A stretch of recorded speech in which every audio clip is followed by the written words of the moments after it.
Well, good evening, everyone, and good morning to John. G'day, mate. Good morning to Ralph. G'day, mate. And good night to those in America.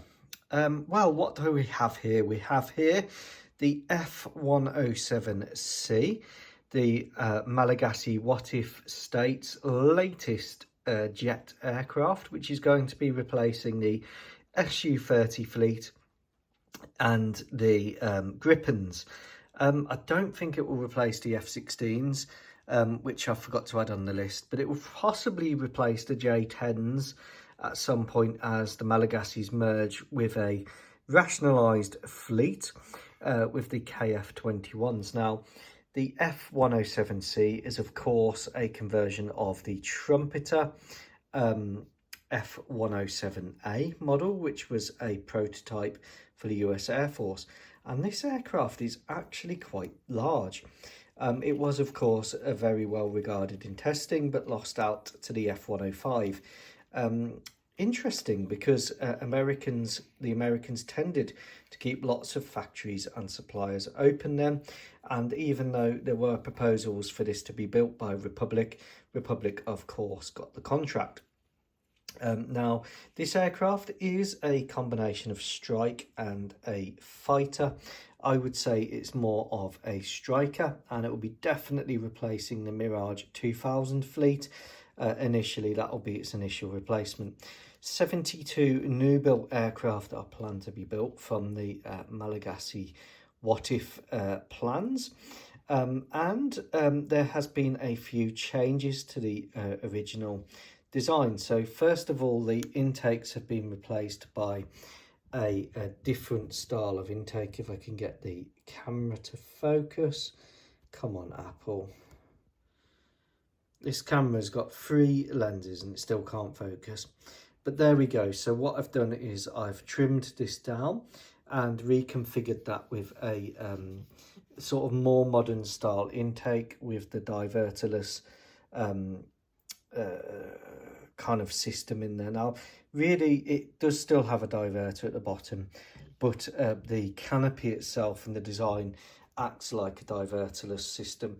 The fan blades for the aircraft's engines, which of course in this case is an F-100-229 Pratt & Whitney, are well concealed from radar, so I won't say it's the most stealthiest plane, but you've got no exposed fan blades or anything like that, compared to an F-16, of course, where the intake is underneath. You have a lot less risk of foreign object damage because the intake is on the top, and that's why really these will be replacing the Gripens, which the CD models are getting a bit old in the tooth, and Revell haven't brought the E model out yet, so come on, Revell. But this will be able to operate from rough strips. Now, interestingly, if you look at the landing gear, it did actually have quite bulky wheels added for rough strip performance, so a lot of thought did go into it initially. It does have an ASA digital radar, of course. I've added some electronic warning stuff. I filled in 3 of the 4 cannon ports because really you only need 1 if you're operating an M61 20mm cannon. And I've added some leading edge wing root extensions here. Another ECM bit and some antennae added on the top. I've put on a bit of chaff and flare dispensers there and some more ECM missile alert warning systems as well. There they are on the tail, and this is B for Betzee from the My Little Pony squadron. You can tell I've got kids. So what weapons is this carrying? Well, I put it out for the poll, and I was going to do an air-to-air version. I've still got another one to build, which I'll do as an air-to-air version. But I wanted to start with the ground attacker. And like I said, this is going to be replacing the Mirage 2000s initially, and I'm replacing quite a few of the other fleets. So the air supremacy version will carry some extremely long-range missiles, and they will work with the Mantellas. So these will be the ones, if you like, the quarterbacks. The Mantellas will go out. They're the F-22 export version, What If.